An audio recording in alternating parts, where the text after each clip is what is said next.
Nous allons voir dans cette deuxième partie l'évolution du péritoine dans le territoire de l'artère mésentérique inférieure. Sur cette coupe sagittale de l'embryon, après avoir vu l'évolution du péritoine au niveau de l'artère mésentérique supérieure, nous arrivons sur l'intestin terminal, donc dans sa position un petit peu oblique vers le bas. En bas, il va former avec l'allantoïde le cloaque, qui ultérieurement va se scinder en formant le futur rectum et les organes urogénitaux. Cet intestin terminal va recevoir une artère, c'est l'artère mésentérique inférieure, qui va cheminer dans son méso, qui est le méso terminal. Alors nous avons ici l'intestin terminal. La partie supérieure de l'intestin terminal, nous l'avons vu, elle a évolué avec l'anse intestinale ici primitive lors des 3 rotations, si bien qu'on a abouti à la formation de ce qu'on appelle le mésocolon, le colon transverse, retenu à la paroi postérieure par son méso, qu'on appelle le mésocolon transverse. Et ça va de l'angle ici colique droit jusqu'au niveau de l'angle colique gauche ici. Donc tout ça, ça appartient à cet intestin terminal avec le mésoterminal. Nous allons voir maintenant en dessous de l'angle colique gauche, donc à partir de là, nous avons d'abord le pédicule nourricier, c'est l'artère mésentérique inférieure, et nous avons ici, après l'angle colique gauche, c'est le segment du tube digestif qu'on appelle côlon descendant. Celui-ci s'est latéralisé, donc il a quitté la position médiane et s'est latéralisé à gauche. Donc il est retenu à la paroi postérieure par le mésocolon gauche, qui est en fait le mésoterminal, et il va recevoir les artères nourricières, l'artère colique supérieure et l'artère colique moyenne.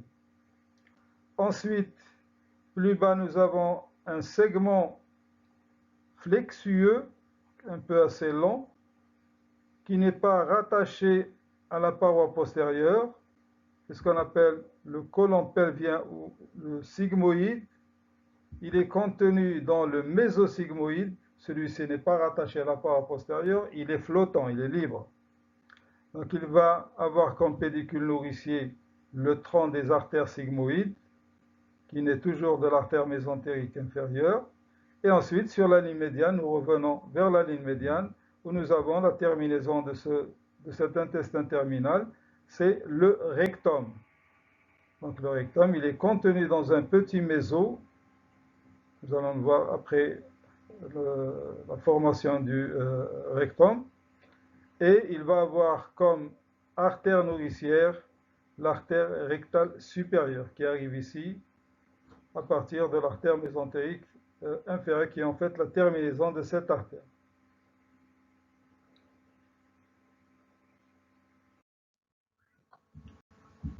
Donc ce schéma va nous montrer un petit peu le côlon pelvien ou le côlon sigmoïde avec son méso qui a été sectionné ici pour montrer les 2 racines qui vont former la racine primaire et la racine secondaire du mésosigmoïde. Donc nous avons ici en haut le côlon descendant jusqu'à la crête iliaque. Ensuite c'est le côlon iliaque. Tout ça est contenu dans le mésocolon gauche, rattaché à la paroi. Ensuite, là, nous avons l'anse sigmoïdienne, qui va faire une boucle ici pour se terminer par le rectum plus bas. Donc, cette anse sigmoïdienne est maintenue à la paroi postérieure par 2 racines. Donc, nous avons sectionné le mésosigmoïde pour montrer ces racines. Vous avez ici la racine verticale, ou la racine primaire, et la racine oblique ou la racine secondaire.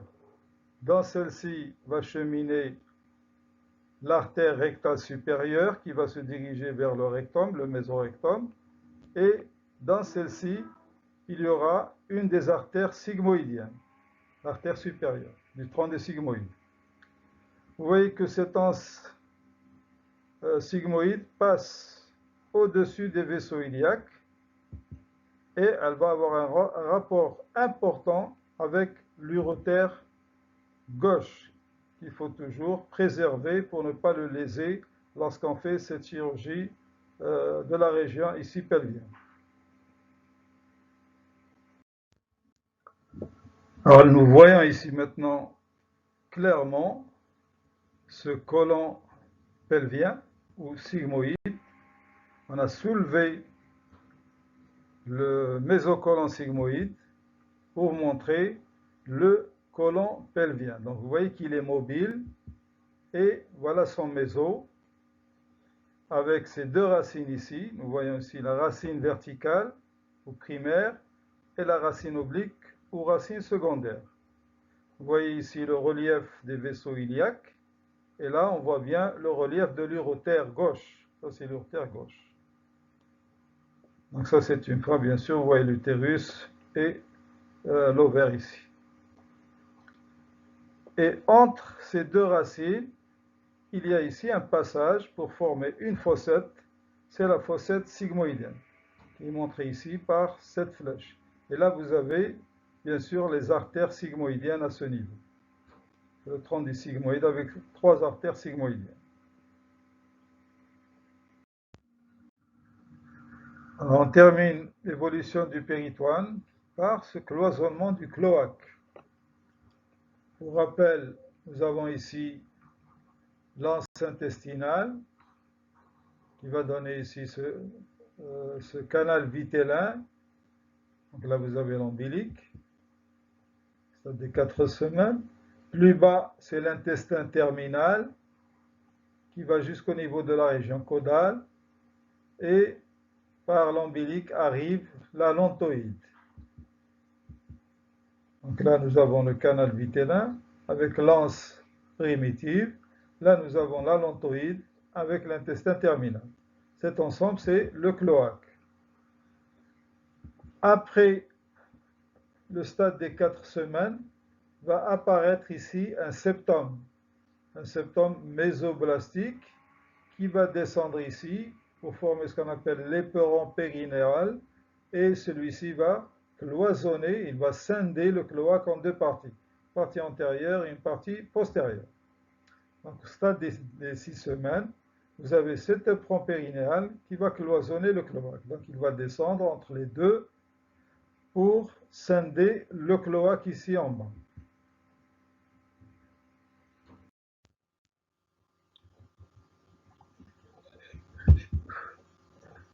Au stade des 8 semaines, l'éperon périnéal aura terminé son cloisonnement.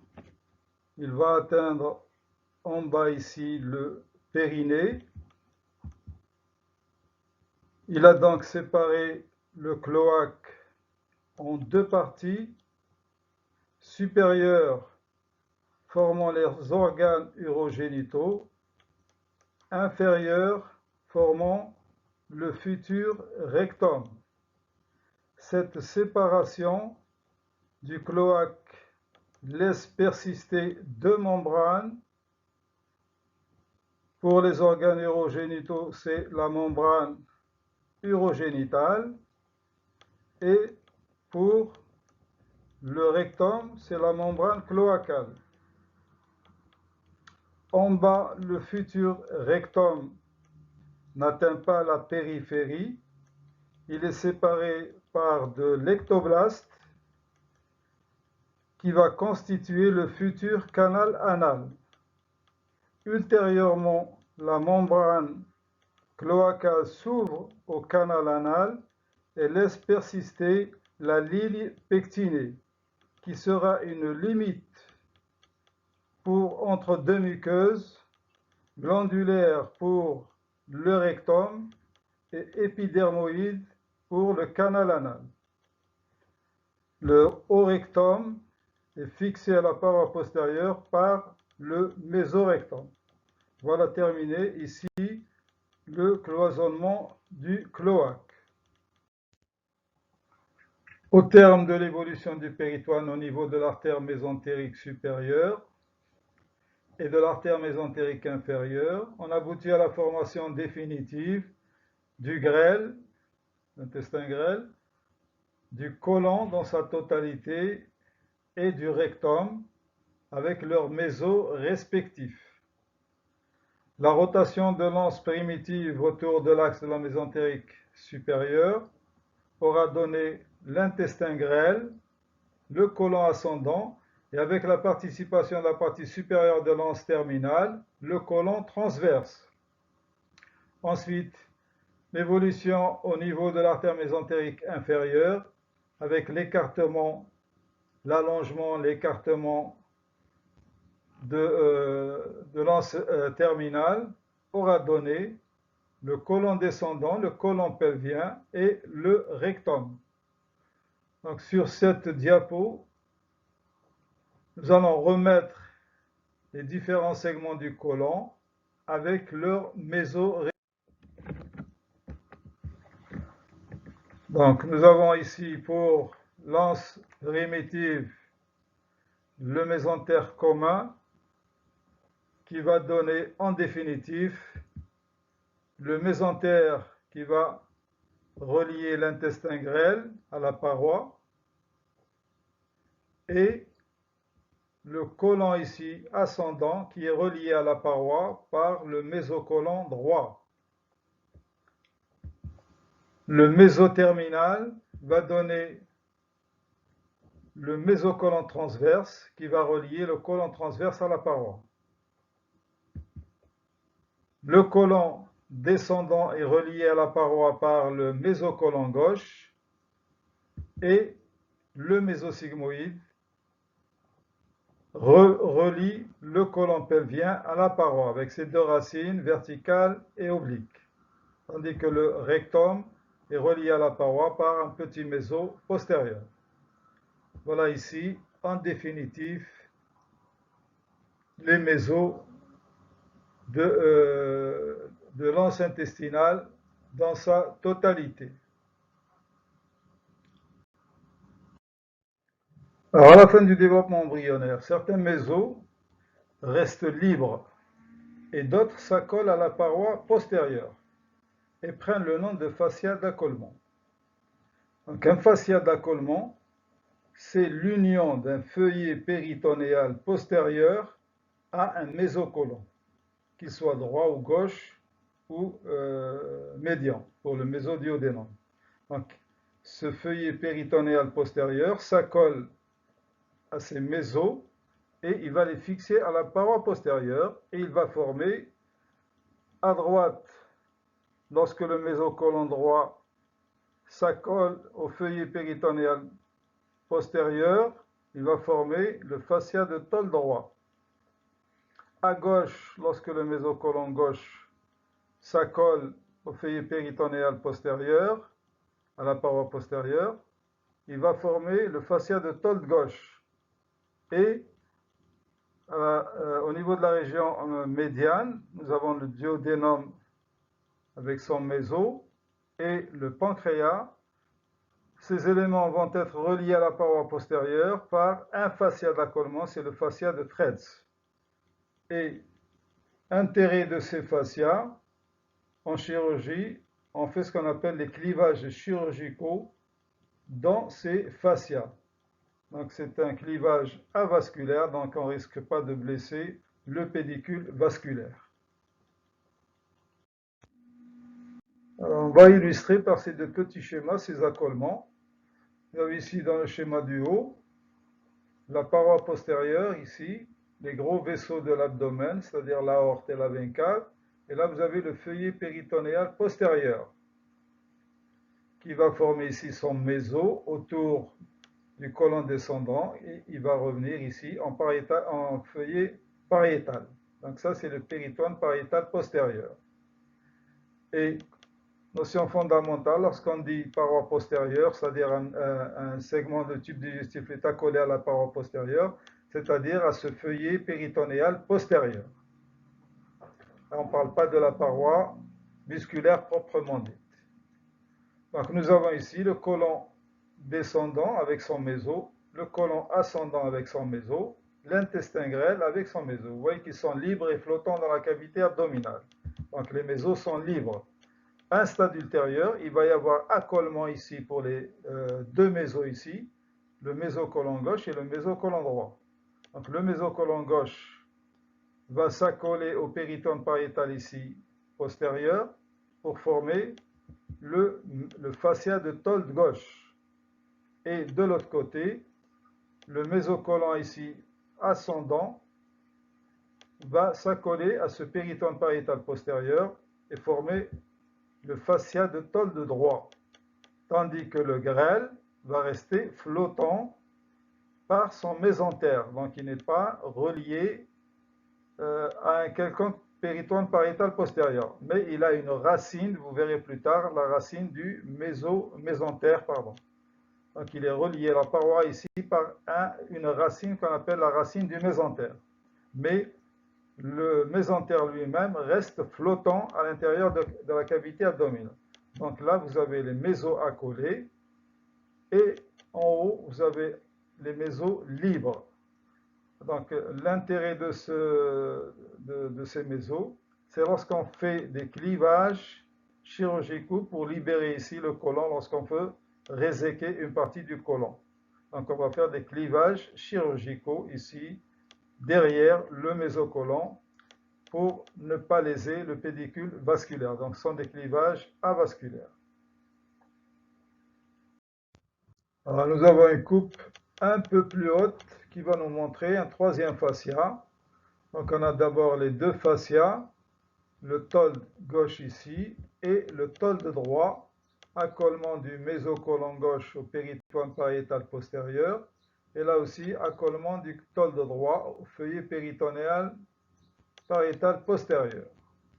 Et au milieu, vous avez le duodénum avec le pancréas qui est relié à la paroi postérieure, c'est-à-dire au péritone pariétal postérieur, par le mésodiodénum.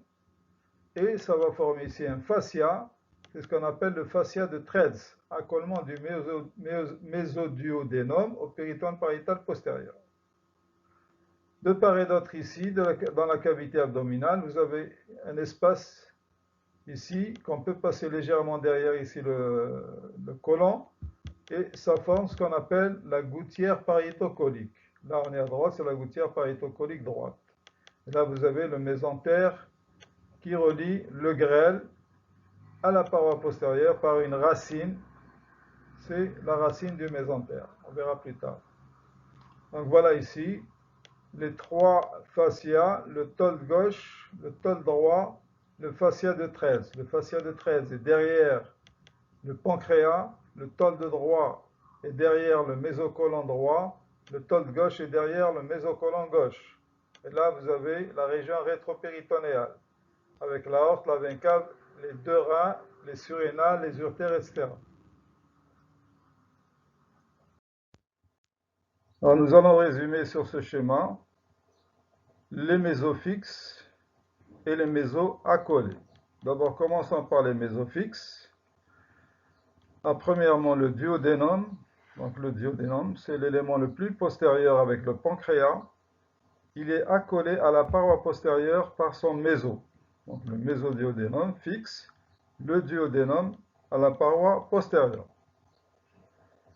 Deuxième segment, c'est le côlon ascendant avec le tiers droit du côlon transverse. Il est accolé à la paroi postérieure par le mésocolon droit et il forme, comme on a vu, le Told droit.